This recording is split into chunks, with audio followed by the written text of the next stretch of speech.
Bonjour à tous.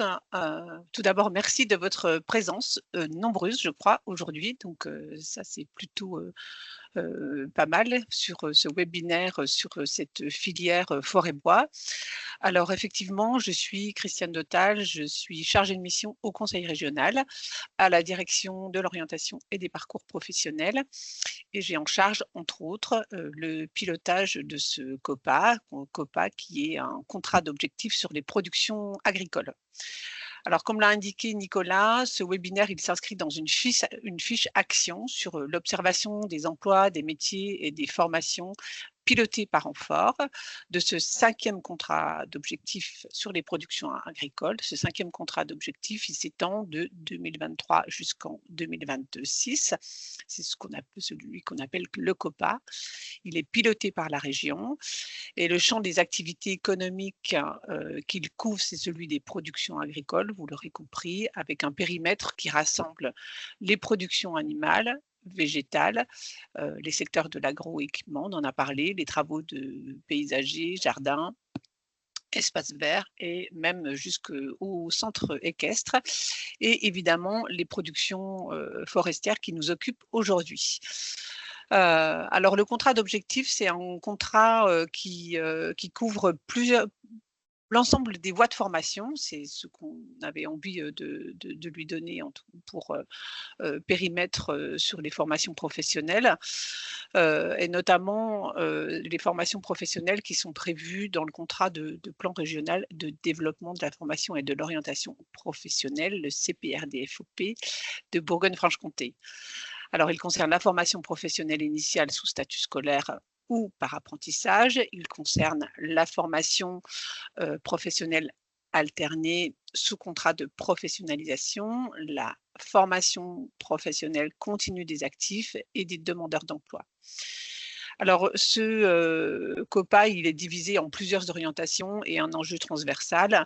Deux orientations concernent plutôt le domaine de l'attractivité des formations et des métiers, et la deuxième orientation plutôt sur la sécurisation des parcours professionnels.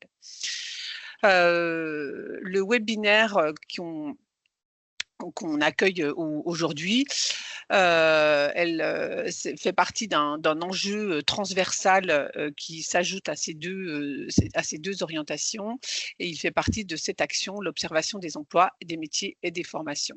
Alors le COPA, il contribue à plusieurs choses, hein, à répondre aux besoins non pourvus en rendant la filière agricole plus attractive et en communiquant sur le recrutement. Donc c'est un sujet qui aussi nous concerne là aujourd'hui. Ça concerne aussi le champ de l'accompagnement, de la montée en compétences des chefs d'entreprise agricoles, des salariés, des porteurs de projets, par exemple. C'est aussi faciliter l'accès à l'emploi durable pour les saisonniers. C'est aussi encourager la féminisation, par exemple, de la profession agricole et j'en passe. Je ne vais pas rentrer plus dans les détails puisque mes collègues ici présents qui vont prendre le relais ont beaucoup de choses à vous dire.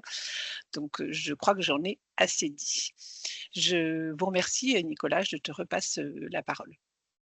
Merci Christiane. Donc je vais juste revenir sur, les objectifs. Donc déjà, globalement, notre cycle de webinaire, il répond à plusieurs objectifs.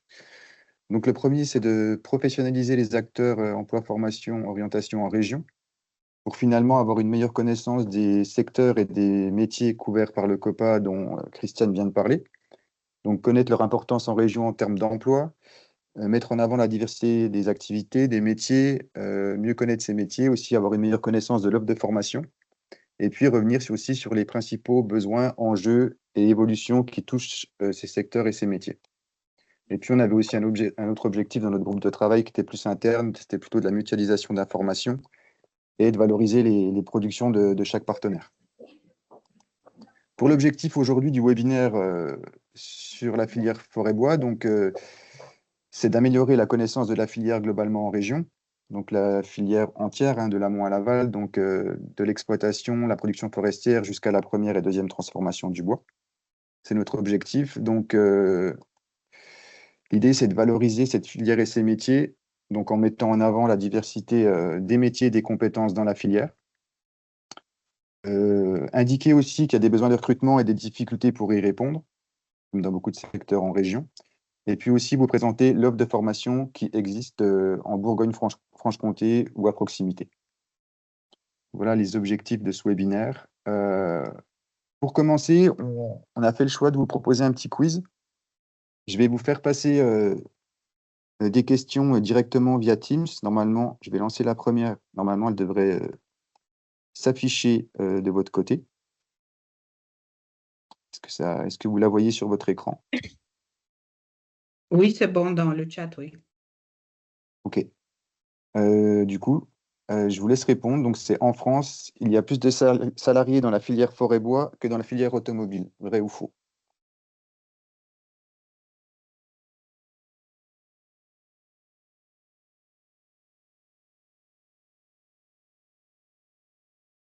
Pour les questions, alors pour les questions, je pense qu'il serait plus simple, plutôt que répondre dans le chat, de vraiment sélectionner vrai ou faux dans la question qui s'affiche devant vous Ça a en pas l'air de superposition. marcher. Ça marche pas partout?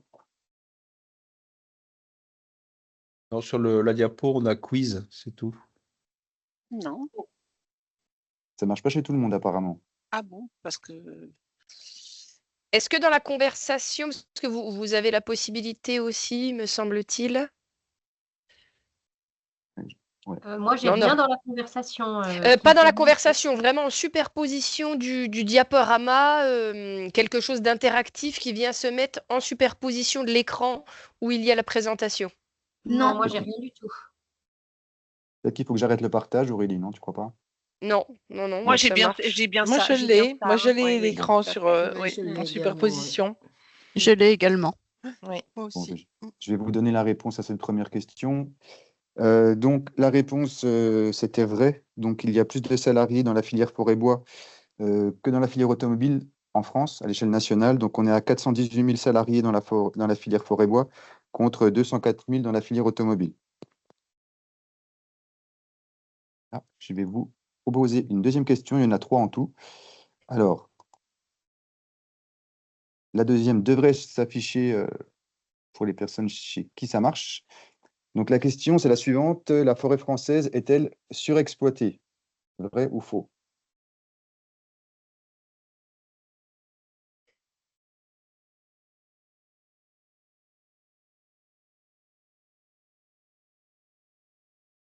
Je vous laisse encore quelques instants.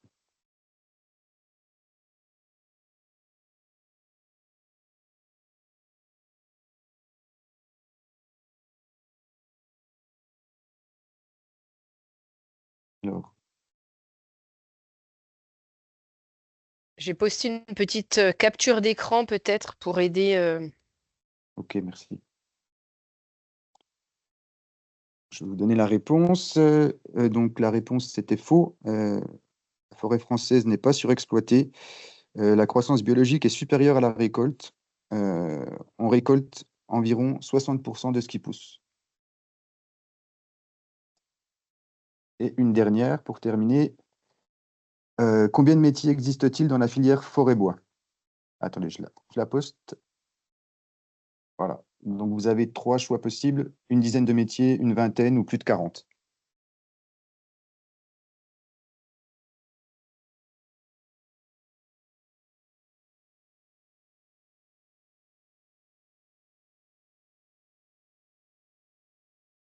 Ils sont joueurs, hein, c'est bien. Oui. Sur celle-là, on est quasiment tous d'accord. Et c'est la bonne réponse. Donc, c'est bien plus de 40 métiers dans la filière forêt-bois. Et l'un des objectifs aujourd'hui, c'est de vous présenter tout cet éventail de métiers. Merci pour votre participation. On va enchaîner et je vais laisser la parole à James Datt du Campus des métiers et des qualifications et d'excellence forêt-bois pour que justement il puisse nous présenter ce campus. Merci Nicolas, bonjour à tous. Donc, je suis James Datt, je suis directeur opérationnel du campus des métiers et des qualifications. Juste pour vous donner quelques informations sur ce campus, puisque je pense que certains d'entre vous ne le connaissent pas. Donc, les campus, c'est tout simplement une structure labellisée par le ministère de l'Éducation nationale. C'est une labellisation qui s'effectue sur de 1 à 5 ans. Le campus actuellement est labellisé pour 3 années en excellence. Et les enjeux en fait, du campus, c'est de servir de lien entre le monde professionnel et le monde de la formation. L'idée étant, c'est que ces structures puissent entendre et écouter ce que les professionnels ont à dire, notamment sur les besoins en formation et en compétences, et ensuite d'aller discuter avec les centres de formation pour colorer des formations, mettre en place de nouvelles formations pour répondre à ces besoins. C'est vrai pour la formation initiale, mais également pour la formation continue. Donc les axes de travail et les objectifs du campus, c'est tout d'abord évidemment d'identifier l'évolution de la filière, notamment en termes de compétences. Vous imaginez bien que sur la filière forêt-bois aujourd'hui, on a quand même une évolution assez conséquente, notamment sur les besoins, sur la gestion durable et résiliente des forêts. Et donc ça, il faut évidemment l'intégrer dans les formations. Ce n'était pas forcément le cas avant. Adapter également l'offre de formation à ces besoins, donc qui sont identifiés aussi bien par les professionnels que par les différents acteurs de la filière. Développer l'attractivité des métiers, c'est un des gros sujets aujourd'hui, puisque, comme on le verra un peu plus tard dans d'autres éléments de présentation, on verra que la filière est aujourd'hui malheureusement peu attractive. Alors, ce n'est pas la seule, bien évidemment, mais la filière forêt-bois a un nombre important de départs à la retraite, avec un besoin de recrutement, et aujourd'hui, la filière est insuffisamment attractive, et donc ça pose de gros problèmes. Et puis, créer des conditions d'un réseau d'établissement, et là, c'est tout simplement travailler avec l'ensemble des entreprises, hein, notamment de la filière au niveau régional, et également avec les centres de formation pour pouvoir dialoguer et mettre en place, comme je vous le disais, des formations qui répondent aux besoins des entreprises. Je pense qu'il y avait un autre Nicolas, peut-être, je ne sais pas si... Voilà, merci. Oui. Donc, juste quelques éléments, quelques travaux, je vais pas décrire, mais le campus des métiers et des qualifications donc, participe aux journées portes ouvertes, hein, aux journées internationales des forêts, à des webinaires, à des conférences, au Festival de la transition écologique et numérique. Vous avez peut-être entendu parler de ce festival qui est porté par 3 campus des métiers et des qualifications au niveau régional et qui a lieu en novembre et décembre de chaque année, depuis 4 ans. Il participe aussi à l'ouverture de nouvelles formations et à l'ouverture de nouvelles colorations. Typiquement, travailler avec le lycée de Mouchard, le lycée du bois de Mouchard, sur une coloration de matériaux biosourcés dans une formation BTS. Il participe également à la coordination de 2 diagnostics. Un diagnostic a été effectué en 2023 dans le cadre d'un appel à projet national, un diagnostic sur la filière forêt-bois. L'idée étant d'identifier évidemment les besoins en compétences et métiers à horizon 2030. Et le campus des métiers et des qualifications vient d'être lauréat d'un appel à manifestation d'intérêt au niveau national pour justement pouvoir mettre en œuvre des actions d'attractivité, des événements, coordination d'un consortium de 16 partenaires à l'échelle régionale et interrégionale pour favoriser évidemment l'attractivité vers la filière, mais également mettre en place des formations pour répondre aux besoins des différents partenaires. Voilà, donc très brièvement, je vous ai présenté un petit peu les actions du campus des métiers et des qualifications, et n'hésitez pas surtout à venir nous trouver, nous interroger sur toutes les questions qu'il pourrait y avoir sur la filière. Merci. Merci, James. Alors, je vais vous présenter les grands thèmes qu'on va aborder pendant la présentation. Donc, on va commencer par montrer la diversité des métiers de la filière forêt-bois en lien avec la quarantaine qui a été évoquée dans la question du quiz. Et ensuite, on enchaînera sur les besoins de recrutement en région et les difficultés pour y répondre. Et on terminera sur la présentation de l'offre de formation en Bourgogne-Franche-Comté et à proximité. Et il y aura une dernière partie qu'on ne vous présentera pas, mais sachez que dans le PowerPoint que vous recevrez, il y a une partie concernée à des ressources complémentaires. Donc, ça peut être des sites, des témoignages, des vidéos, des études, des rapports. Voilà, toutes sortes de ressources si vous souhaitez aller plus loin dans la connaissance de la filière forêt-bois. Donc, on va passer à la diversité des métiers. Et pour cette partie, je laisse la parole à Madame Carré de Fibois. Merci. Je partage du coup Oui, je mon départage. Ouais. écran. Allez, ce sera plus simple. Voilà. Diaporama. Alors, excusez-moi, partager. Vous le voyez ou pas? Pas encore. Oui, c'est bon.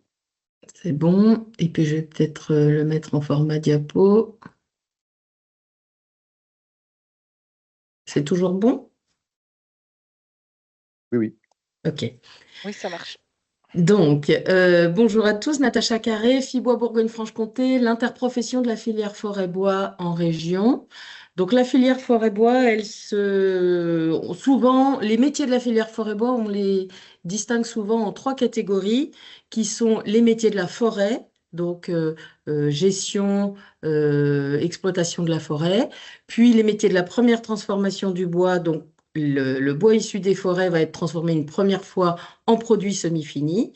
Et puis ensuite, ces produits semi-finis, on va les transformer une deuxième fois dans les entreprises de deuxième transformation du bois, qui vont donc créer les produits finis de la filière forêt-bois, les meubles, les bâtiments, les objets divers en bois.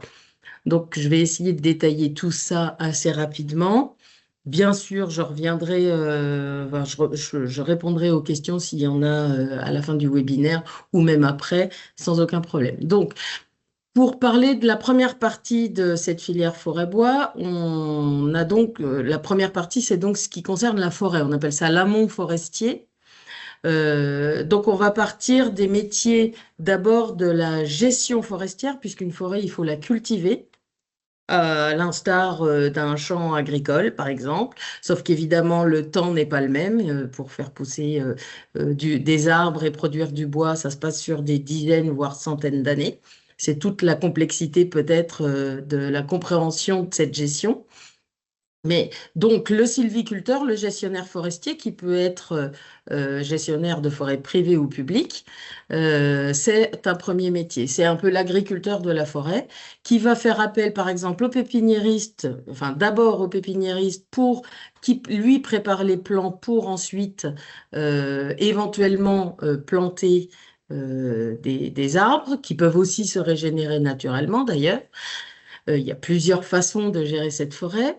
L'exploitant forestier, lui, je vais peut-être en parler à la fin de l'exploitant forestier. Je vais d'abord vous parler de l'entrepreneur de travaux forestiers qui, lui, va venir, une fois que les arbres ont poussé, quand on décide de récolter, c'est l'entrepreneur de travaux forestiers qui va s'en charger.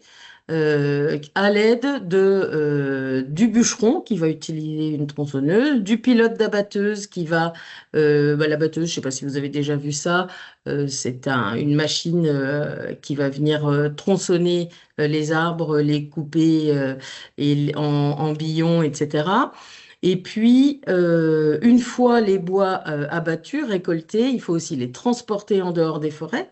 C'est le débardeur qui s'en charge avec les machines que vous voyez par exemple en photo sur cette slide. Une fois que le débardeur a mis le bois sur le bord des routes, sur le bord des forêts, le chauffeur de grenier va venir les récupérer pour les emmener en entreprise de première transformation. Donc c'est un petit peu, j'ai repris un peu dans le désordre, mais voilà comment ça se passe chronologiquement dans une forêt. Le technicien ou l'expert forestier, on va aussi le rapprocher du métier de gestionnaire forestier. Tout ça dépend un peu des niveaux d'études et des niveaux de responsabilité. Je ne vais pas forcément rentrer dans le détail aujourd'hui.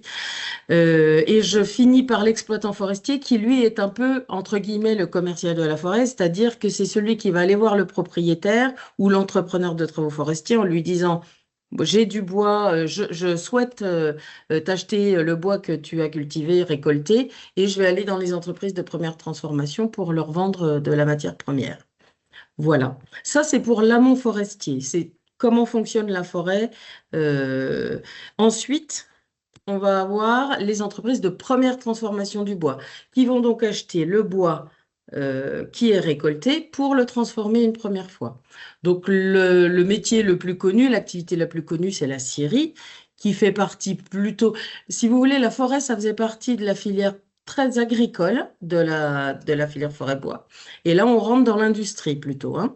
Donc scierie, entreprise de déroulage, là on déroule le bois un peu comme un gros taille-crayon pour faire des feuilles de bois très fines qui vont servir ensuite à faire notamment du contreplaqué, par exemple. Et on a aussi la fabrication de panneaux, qui sont des grosses entreprises industrielles qui récupèrent, entre guillemets, des déchets de bois pour reconstruire différents panneaux qui vont servir à l'ameublement, à la construction bois, etc., etc.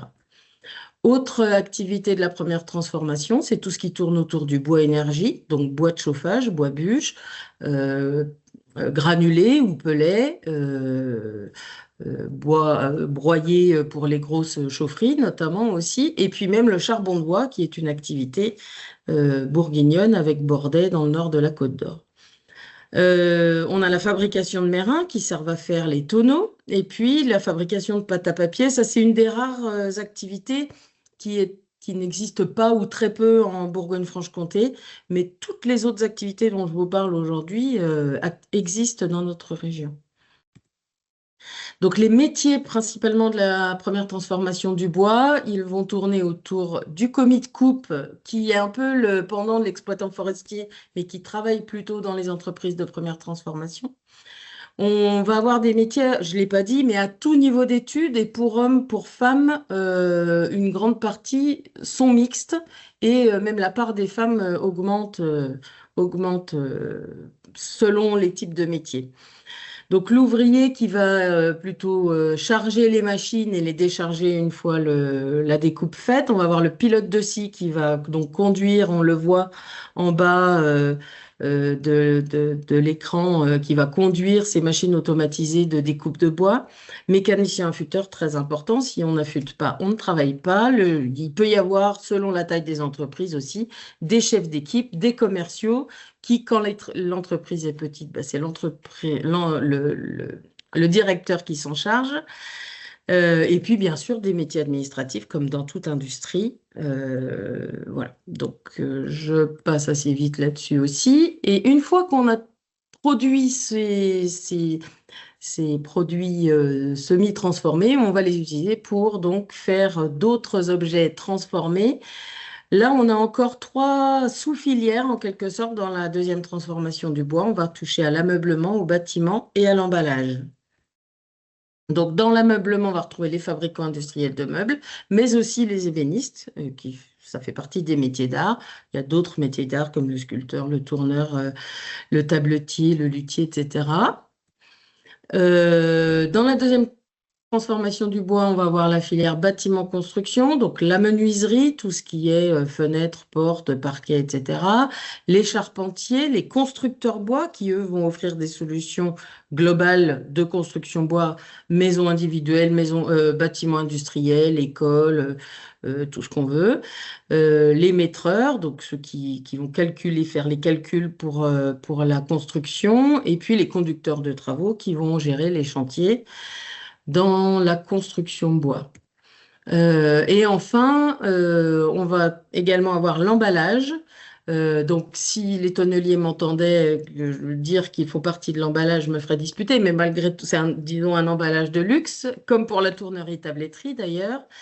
Et puis tout type d'emballage, type cagette, palette, boîte, caisse, etc. Le papier faisant aussi partie de la filière forêt-bois, j'en ai un peu parlé tout à l'heure avec la pâte à papier. Voilà, donc ça c'est un petit schéma. C'est toujours très compliqué de faire des schémas sur la filière forêt-bois, mais au moins ici en une image, on arrive un peu à voir tout cet ordre de la filière depuis la plantation ou la gestion forestière jusqu'à la construction bois et même au recyclage, réemploi évidemment. Je pense que j'ai fait le tour. Ouais. Voilà. Merci Natacha. Je le partage. Je vais repartager de mon côté. Voilà.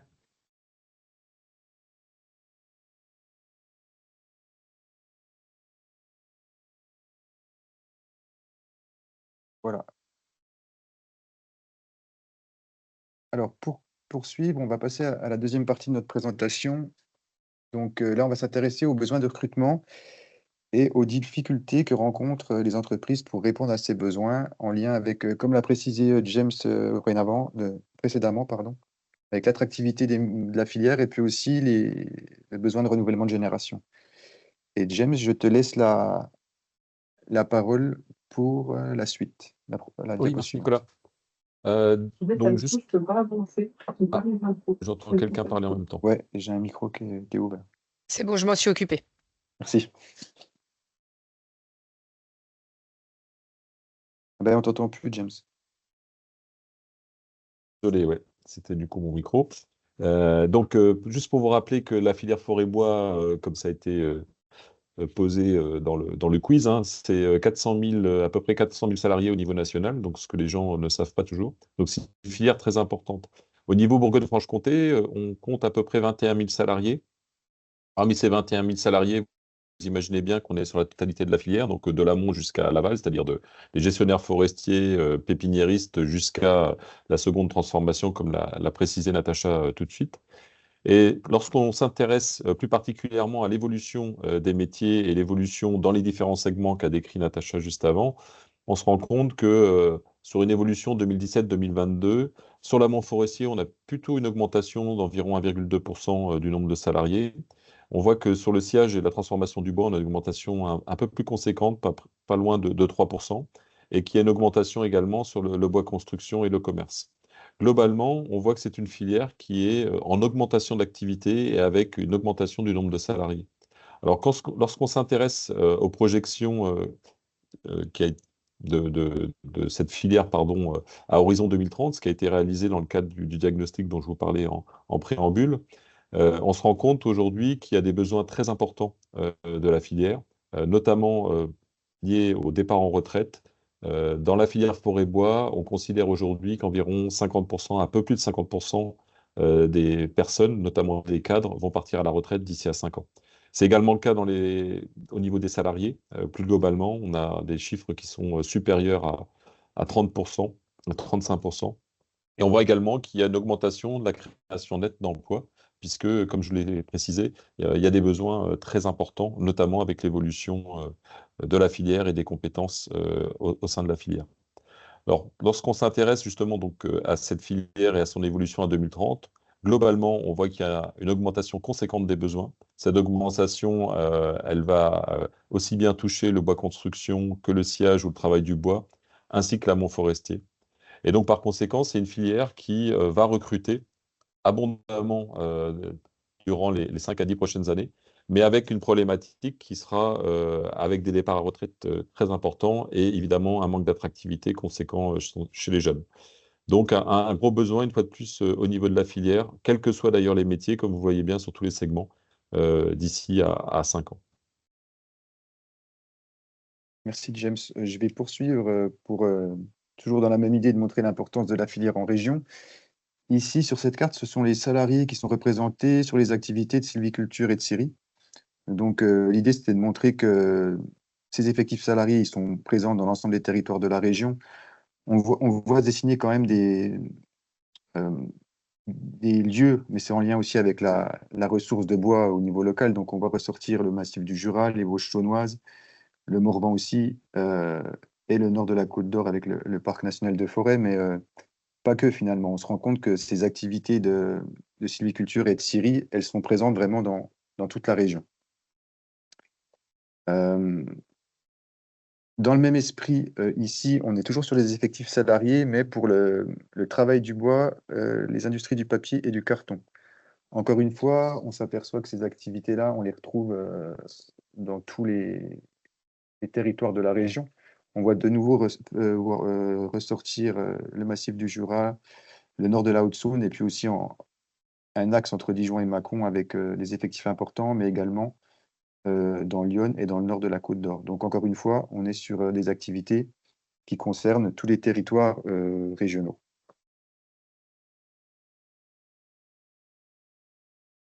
Concernant le profil des actifs en emploi. Donc globalement, on est sur une filière qui est peu féminisée. Après, il y a des forts contrastes selon les postes dans la filière. Globalement, on a à peu près 10 000 hommes pour à peu près 3 000 femmes dans la filière. Après, la proportion de femmes, elle sera plus élevée que ça sur des postes de techniciens forestiers, de commerciaux, sur des postes de direction ou dans des bureaux d'études et des pépinières. Et ce qui est intéressant de voir, c'est qu'on est plutôt quand même sur une hausse de l'emploi féminin dans la filière globalement. Pour autant, cette hausse, elle n'est pas suffisante et du coup, il y a quand même un enjeu d'information sur les métiers, un travail d'orientation et aussi un travail sur les stéréotypes pour montrer que finalement, les métiers de la filière, ils sont aussi ouverts aux femmes. On vous a indiqué aussi quelques éléments qui concernent les salaires. Donc là, ce sont des données transmises par France Travail sur les offres d'emploi enregistrées pour 3 groupes de métiers. Donc c'est une fourchette de salaires qui sont proposées dans les offres d'emploi en 2023. Enfin, sur un an en tout cas. Donc pour le groupe de métiers forestiers, on est sur une fourchette entre 1 747 € et 2 000 € brut. Alors c'est une moyenne, hein. Voilà, c'est aussi les offres qui sont collectées par France Travail qui ne captent pas tout le marché du travail non plus. Pour les ouvriers de scierie, cette fourchette de salaire, elle va de 1 747 € à 1 820 €, donc une fourchette un peu plus resserrée. Et puis pour les charpentiers, on va jusqu'à 2 250 € brut. Voilà, pour avoir quelques éléments d'indication sur les salaires. Alors, les besoins de recrutement, on est toujours sur les offres d'emploi enregistrées par France Travail en 2023. On a listé ici quelques métiers pour lesquels on a des offres d'emploi. Donc, ce qui est intéressant de voir, c'est que ces offres, elles concernent tous les métiers de la filière et tous les niveaux d'études, donc du CAP à l'ingénieur. Donc, on a des offres sur la conduite d'engins d'exploitation forestière, mais aussi dans le bûcheronnage, la transformation du bois d'œuvre, la menuiserie, la conduite d'équipements de fabrication, la charpente bois, l'ossature bois, et aussi dans l'ingénierie. Donc vraiment des offres d'emploi qui concernent tous les métiers.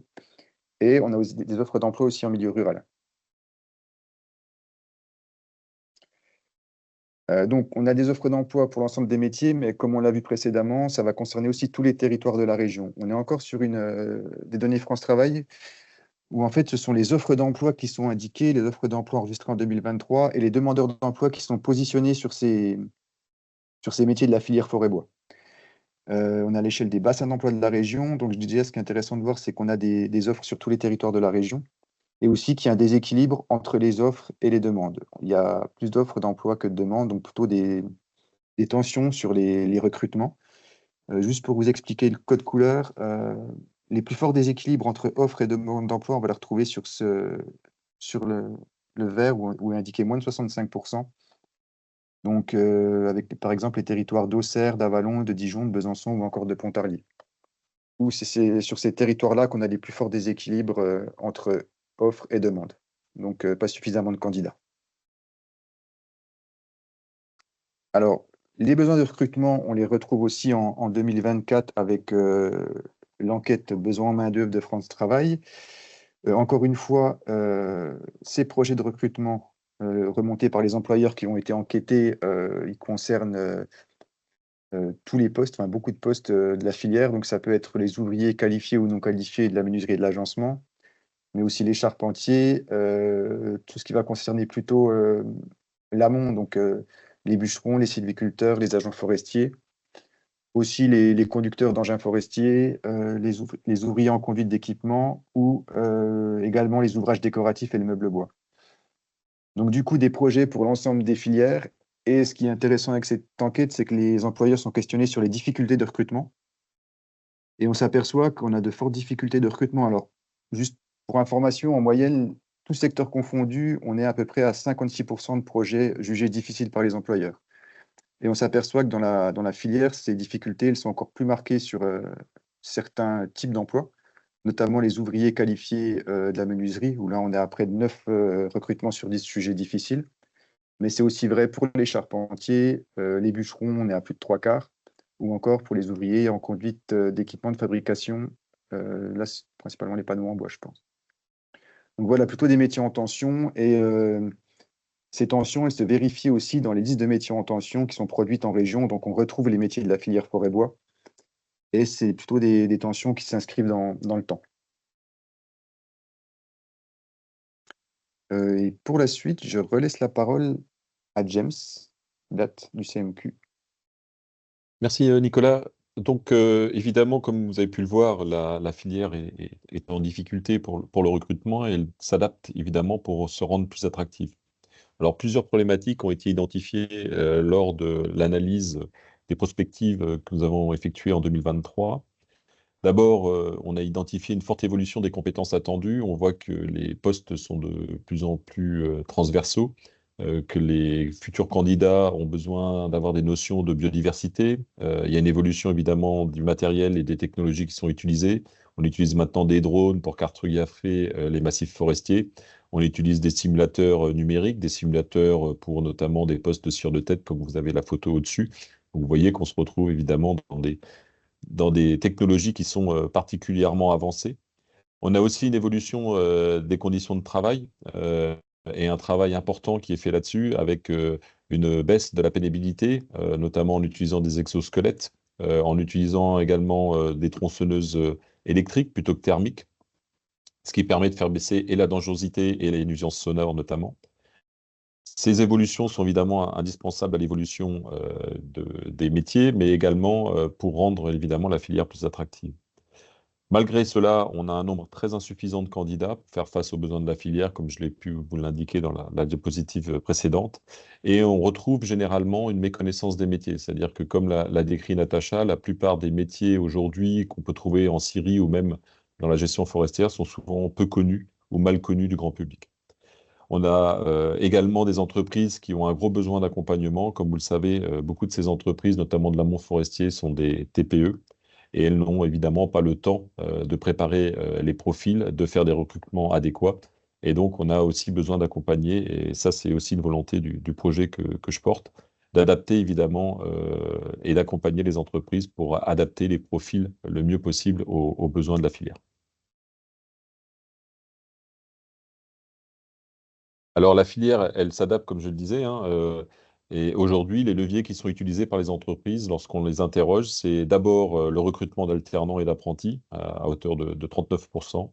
Un appel à des contrats temporaires. On sait aujourd'hui que beaucoup d'entreprises recrutent en CDD, passent par les agences intérimaires, et on sait qu'on a aussi également des besoins de plus en plus importants, mais saisonniers. On voit aujourd'hui que, notamment pour les entreprises de travaux forestiers, le changement climatique, les pluies abondantes font qu'ils ne peuvent pas intervenir dans les forêts avec leurs machines.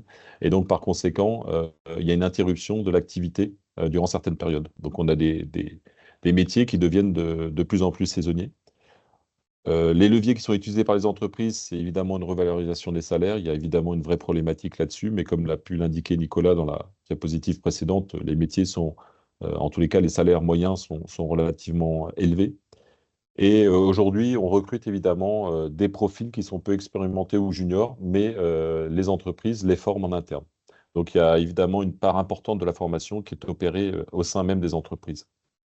Enfin, l'orientation et l'information sur les métiers, comme ça a été dit et redit, est extrêmement importante. On a aujourd'hui un gros besoin d'inculturer les jeunes, les parents et évidemment les personnes en reconversion vers ces métiers qui sont des métiers évidemment d'avenir, avec une dimension environnementale qui est très importante.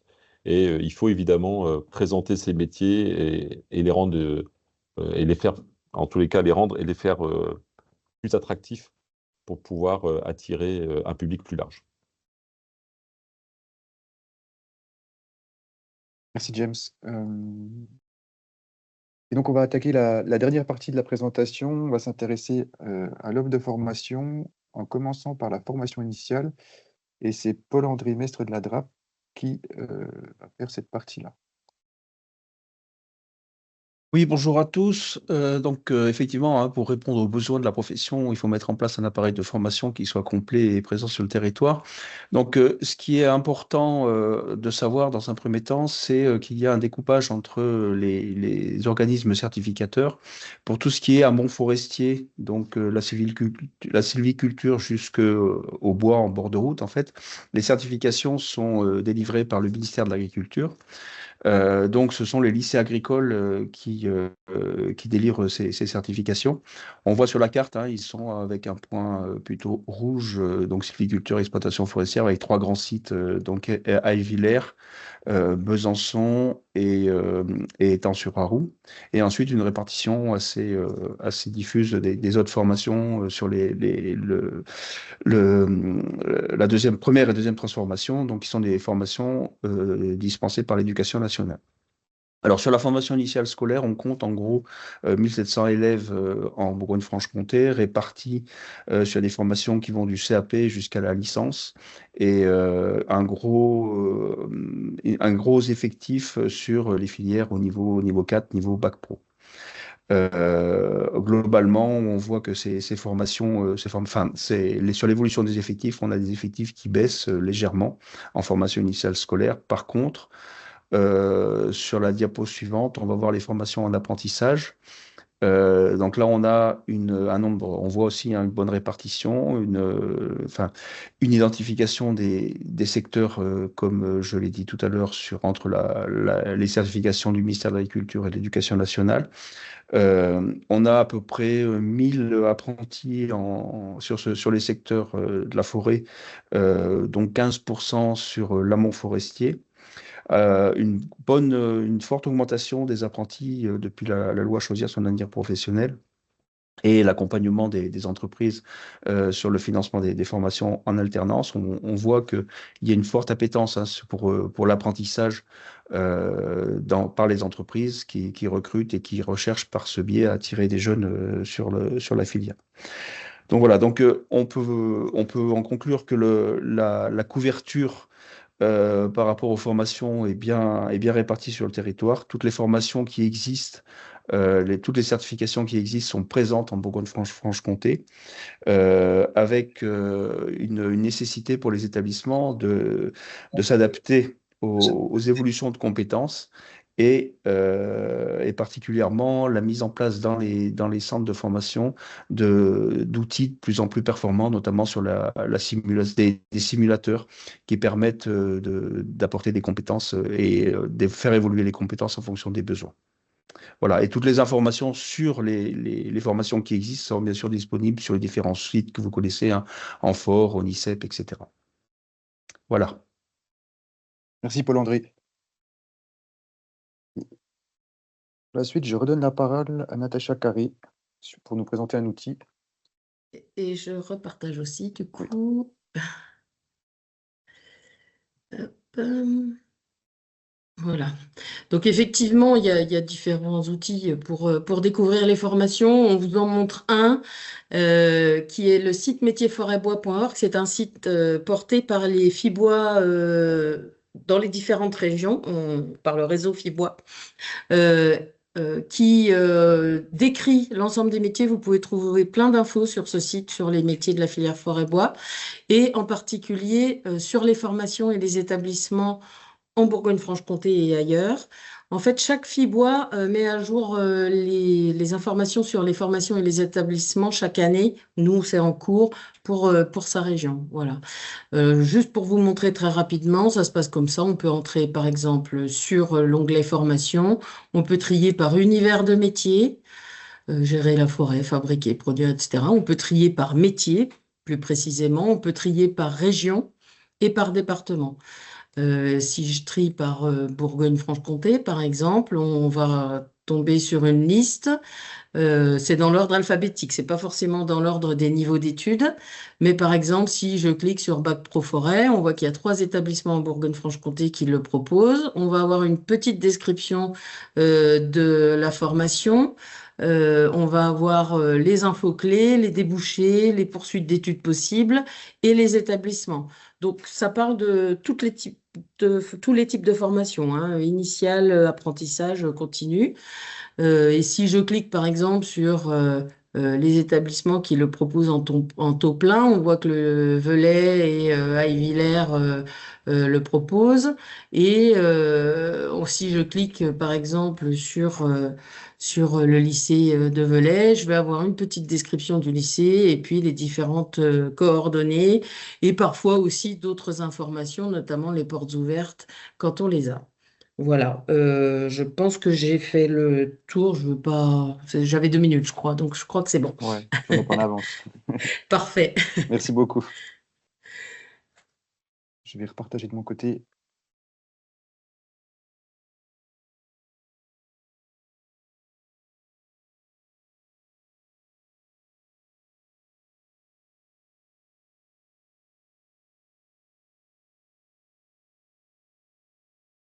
Et Ensuite, on va aborder la formation continue et je vais laisser la parole à Laurence Boulacordier du Conseil régional. Oui, bonjour à tous, merci Nicolas.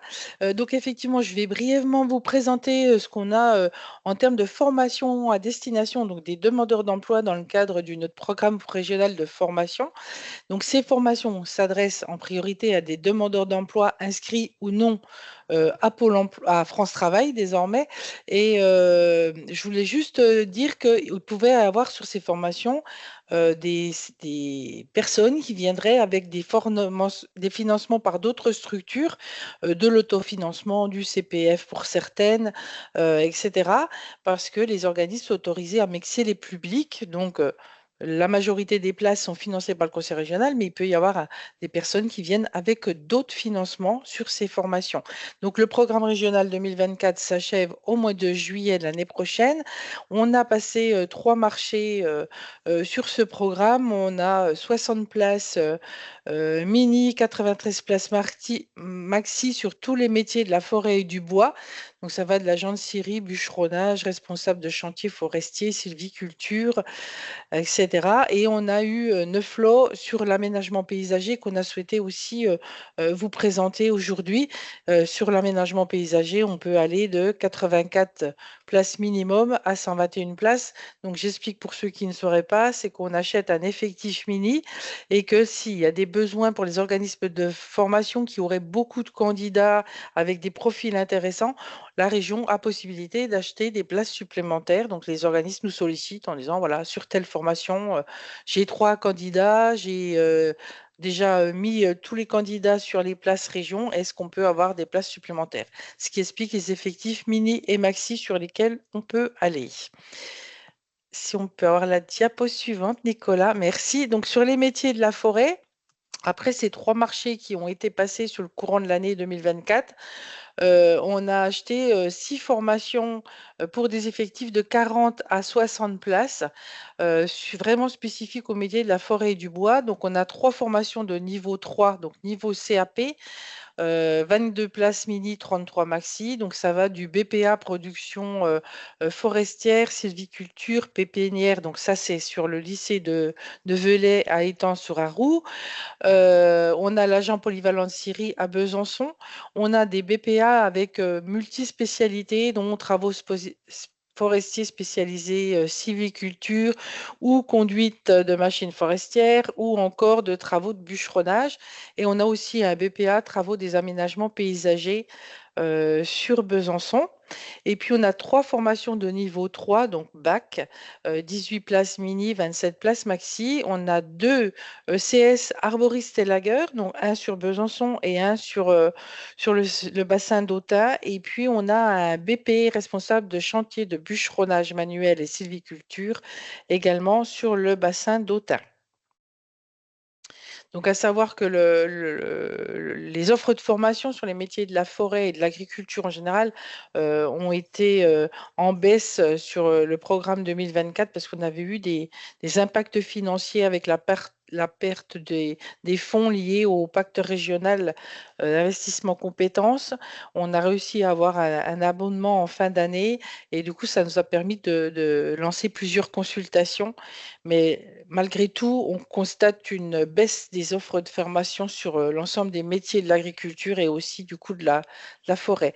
Sur l'aménagement paysager, on a actuellement 11 formations avec des effectifs qui peuvent aller de 84 places à 121. On a donc 9 formations de niveau 3 avec CAP principalement des CAPA jardiniers paysagistes. Donc ça, on l'a à Villers, Charolles, Dole, Les Fins, Quetigny, Semuron, Soie et Valdois. On a des BPA aménagement paysager, donc ça on l'a à Quetigny. On a un titre ouvrier du paysage à Chevigny-Saint-Sauveur. On a 2 formations de niveau bac, donc 16 à 26 places. Donc c'est un BP aménagement paysager et ça on l'a sur les secteurs de Valdois, donc sur le Nord-Franche-Comté et Charolles. À noter que sur effectivement le PRF 2025, le programme 2024 va être reconduit. Et puis, sur ces 2 secteurs d'activité, de l'aménagement paysager, de forêt-bois, il y a un marché supplémentaire qui a été publié récemment pour essayer de compléter encore l'offre, qui pourrait amener à avoir 1 ou 2 formations supplémentaires sur les métiers du forêt-bois. Mais ça, il est en cours d'instruction, donc je ne peux pas en parler. On va attendre la fin de l'instruction pour voir si on récupère 1 ou 2 formations de plus sur le programme 2025. Donc, toutes ces formations-là, bien évidemment, vous pouvez les trouver en consultant aussi le site d'Amphor, où toutes les formations, tous financeurs confondus, sont répertoriées. Donc, c'est facile, la page d'Amphor, un petit clic sur offre de formation et vous pouvez trier par organisme, par métier. Voilà. Donc, c'est facile de les retrouver avec les conditions de financement, la durée, toutes les explications sur les diverses structures également. Voilà, je crois que j'ai terminé, Nicolas. Merci Laurence. Et pour terminer cette présentation, je vais vous présenter différents outils, toujours dans l'objectif d'une meilleure connaissance de l'offre de formation en région. Alors, un premier outil qui a été réalisé dans le cadre du COPA, c'est un zoom sur les formations aux métiers agricoles en région. Donc, pour ce qui nous concerne aujourd'hui, la filière forêt-bois, vous aurez la partie production forestière, donc plutôt l'amont forestier, comme on l'a expliqué avant. Donc, c'est un moteur de recherche. Vous pouvez chercher soit par mots-clés, soit par lieu de formation, avec tout un tas de filtres possibles. Je vais vous montrer un exemple, mais je vais aller relativement vite parce qu'on n'est pas en avance. Donc, il y a un onglet formation continue et apprentissage. Donc, la formation continue, c'est la formation destinée aux demandeurs d'emploi sur financement public. On a l'exhaustivité sur la base en fort et également l'exhaustivité de l'apprentissage. Donc, l'exemple, je vais prendre l'exemple du bac pro forêt. Donc, vous avez un affichage soit en liste, soit sous une forme de cartographie avec une localisation à l'adresse. Et puis, vous avez accès aux fiches formation. Donc, si on clique sur la formation en question, vous avez la fiche formation avec l'objectif de la formation, le contenu, des informations sur l'organisme de formation et les dates de session, puis aussi les renvois vers les nomenclatures formation au métier. Voilà, et il y a aussi également un onglet formation initiale. Donc, sous statut scolaire, là, c'est un export du fichier ONICEP. Et c'est un peu la même logique. Donc, exemple de la forêt. La même logique avec une recherche textuelle ou par lieu de formation ou par niveau. Et encore une fois, vous avez accès aux fiches formation de la même manière. Et il y a également un affichage cartographique. Voilà. Avec une localisation à l'adresse de la session de formation. Un autre outil, parce que là, en fait, cet outil-là, vu qu'on était dans le cadre du COPA, on est sur la production forestière, mais il y a toujours la base offre en fort, où là, vous allez pouvoir filtrer sur tous les métiers de la filière qui peuvent vous intéresser. Il y a une recherche par code ROM ici qui est plutôt intéressante. Donc, si je prends... Hop, je vais prendre, par exemple, je vais prendre un exemple sur le bûcheronnage. Là, vous avez l'offre de formation continue sur financement public qui s'affiche. Donc, c'est la même logique que ce que je vous ai présenté précédemment.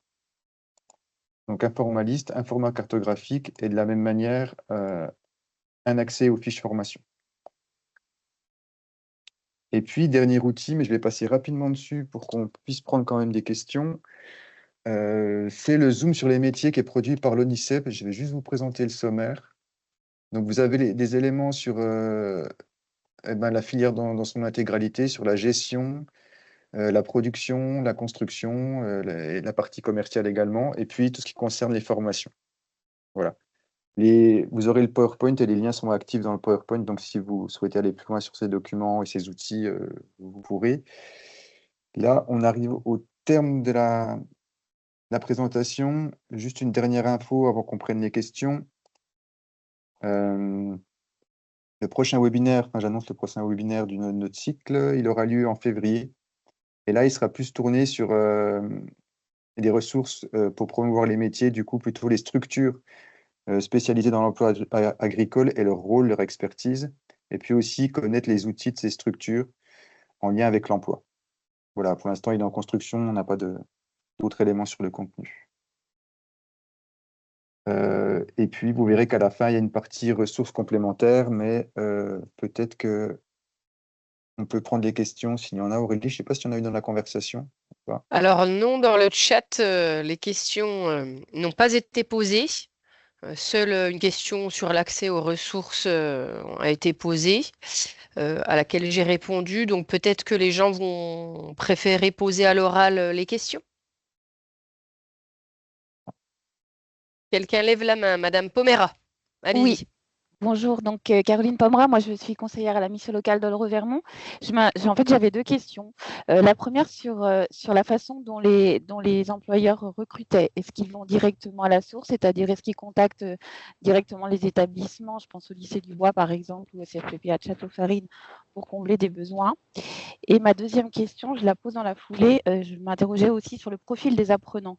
Est-ce que ce sont plutôt des jeunes déjà issus d'une famille avec des parents qui sont déjà dans le milieu? Est-ce que ce sont des jeunes ruraux? Enfin voilà, c'était quoi le profil un peu de ces apprenants? Tu veux répondre, James? Oui, alors je vais commencer par répondre à la seconde et puis je laisserai les collègues compléter. Sur les profils, c'est une très bonne question, hein. Alors c'est évidemment ce qu'on pense, c'est qu'en effet, il y a la plupart des jeunes aujourd'hui sont plutôt des milieux ruraux. Ce serait à confirmer par des chiffres. On n'a pas de statistiques là-dessus. Enfin, je laisserai Paul-André et puis d'autres collègues répondre, mais à ma connaissance, on n'a pas de statistiques là-dessus, même si globalement, quand on regarde les jeunes qui sont dans les filières entre guillemets forestières, on est évidemment sur des enfants et des jeunes qui sont plutôt du milieu rural. Mais voilà, c'est un peu la cible qu'on recherche, encore que c'est pas toujours le cas. Et puis, pour répondre à la première question qui concernait, du coup, j'ai oublié. Les méthodes de recrutement des employeurs. Ouais. Voilà, alors les méthodes de recrutement, alors ça par contre, on l'a étudié. Et le gros des recrutements, en tous les cas pour ce qui est des travaux forestiers et des scieries, aujourd'hui s'opère soit du bouche à oreille via les réseaux sociaux et du bouche à oreille entre les différentes scieries sur un territoire, soit via les agences d'intérim. On en a parlé notamment avec France Travail, avec Sébastien Gourlot, et c'est vrai que finalement, ce qu'on voit d'affiché, entre guillemets, dans les statistiques qui sont celles de France Travail, ça représente, il me semble qu'il avait donné un chiffre qui était, je ne sais pas si Sébastien est là aujourd'hui, je ne crois pas, mais il ne pouvait pas. Mais je crois que c'était 25% Oui, c'était un quart. Voilà, à peu près un quart qui sont affichés et qui passent par France Travail.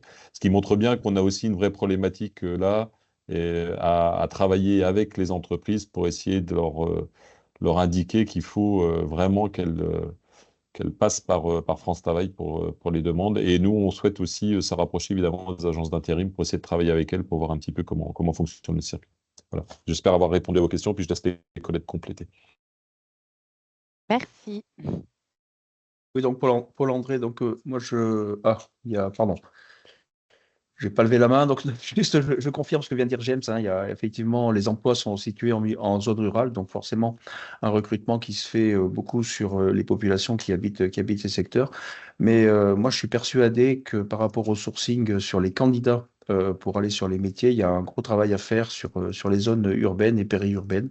Parce que certainement des profils peuvent s'identifier sur ces secteurs-là, et il y a un besoin d'information de ces populations, notamment sur les possibilités d'évolution de carrière dans le secteur bois, hein. On peut commencer par le bûcheronnage et puis aller après évoluer vers la scierie, la menuiserie. Donc c'est important, hein, de connaître les métiers et les filières qui existent pour pouvoir proposer en fait ces possibilités d'évolution. Mais je laisse la parole à Natacha peut-être, ou je sais pas, il y a Laurence Du coup, qui...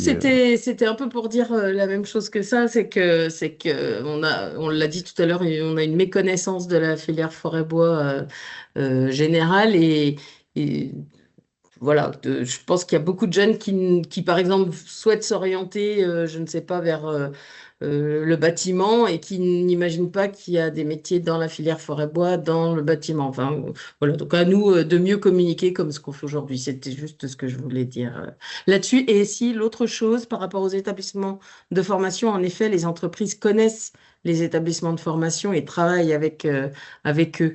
Donc souvent, quand ils recrutent, souvent, ils contactent, comme vous avez dit, le lycée du Bois de Mouchard, Château-Farine, le lycée de Velay, voilà, les établissements de formation de la filière qui sont près de chez eux pour le recrutement. Ça, c'est très courant.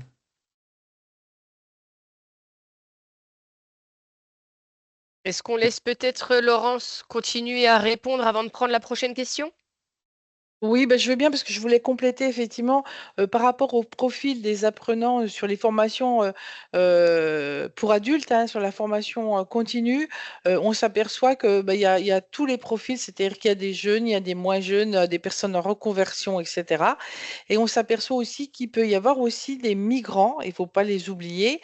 Sachez que sur les formations du programme 2024, sur certaines formations et notamment sur celle des métiers de la forêt, la région a demandé aux organismes qui répondaient d'inclure un module de français langue étrangère justement pour ces publics-là. Parce qu'on s'est aperçu, par exemple, sur une formation en agent de Syrie qui était mise en œuvre il y a quelques années au lycée de Velay, qu'il y avait eu un groupe qui était constitué majoritairement de personnes migrantes avec de grosses problématiques de langue, et qu'au final, comme il s'agit de gestes techniques, quand ils ont compris comment manipuler le banc de sciage, etc., comment le programmer, etc., la langue est plus une problématique qui va empêcher l'apprentissage, et les stagiaires de ce groupe avaient tous un contrat de travail à l'issue, comme quoi la langue n'a pas été forcément une barrière. Mais sachez que maintenant, en plus, pour ces publics-là, dans les formations, on a demandé aux organismes de formation de mettre en place un module de français langue étrangère qui peuvent mobiliser ou pas suivant les besoins des différents apprenants. Et du coup, envoyer des publics migrants avec des difficultés de langue, ça ne posera pas de problème sur ces formations avec des gestes professionnels. Voilà. Merci, Madame Pelsi, peut-être pour une autre question?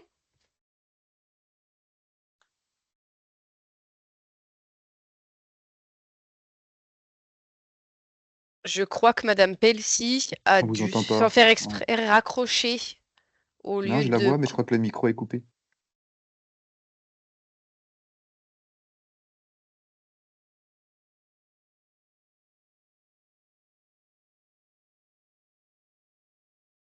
Je ne vois plus Madame Pelsi parmi les participants. Nicolas, tu la vois?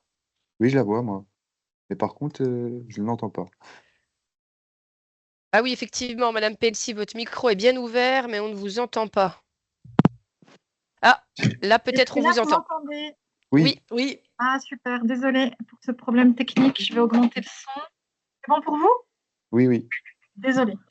Donc, Églantine Pelsi, je suis la directrice d'un chantier d'insertion en Haute-Saône. Nous avons une activité d'ébénisterie avec un projet qui a démarré il y a 1 an, qui vise à accueillir toutes les personnes en transition professionnelle qui souhaitent soit découvrir les métiers de la filière bois, soit confirmer une orientation professionnelle. Donc, on les accueille dans notre atelier d'ébénisterie ou on les met en réseau avec les entreprises qui gravitent autour de nous puisqu'on travaille en consortium. Peut-être ça vous parlera, on fait partie des lauréats d'EFINOV. Et on a vraiment démarré le projet il y a 1 an avec un point de départ sur nos investissements pour adapter le plateau technique. On accueille du public depuis le mois de septembre. On est aussi confronté à un problème d'attractivité, c'est-à-dire qu'on peine à avoir des orientations, bien que nous ayons un réseau de prescripteurs autour de nous, France Travail, Mission Locale, etc., etc.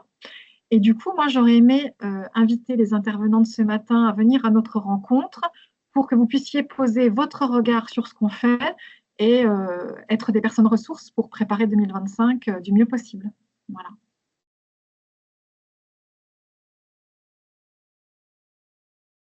Écoutez, lancer, lancer les invitations. Enfin, le but exact, ce serait quoi? Ce serait de se réunir ensemble pour réfléchir, ou ce serait de faire une présentation de la filière aux personnes qui utilisent vos services, ou ce serait quoi? Dans un premier temps, moi, j'aimerais que vous puissiez avoir la connaissance de ce qu'on fait sur le bassin d'emploi de Saint-Loup. Je sais, Madame Carré, que vous étiez à la réunion GPECT à Corbonnet au mois de septembre. Et puis d'avoir votre regard et vos conseils pour continuer à bien travailler dans un premier temps. Puis après, des collaborations auprès du public avec grand plaisir. Ouais. Mm. Voilà. Donc, il faudrait que je passe par ici pour inviter, je pense à Nicolas. Très bien. Je passe par l'intermédiaire de Nicolas, peut-être? Oui, oui, de toute façon, vous avez les mails de tous les intervenants en fin de présentation dans le PowerPoint que vous allez recevoir. Donc, n'hésitez pas à les utiliser. Ouais. Merci.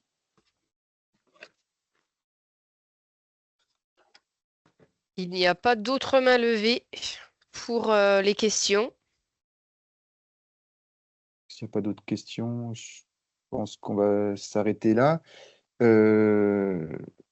Juste vous indiquer qu'en fin de diaporama, vous avez des ressources complémentaires, mais ça, j'ai déjà dit, je crois, et que, oui, les contacts de chaque intervenant est indiqué dans la dernière diapo avec des mails.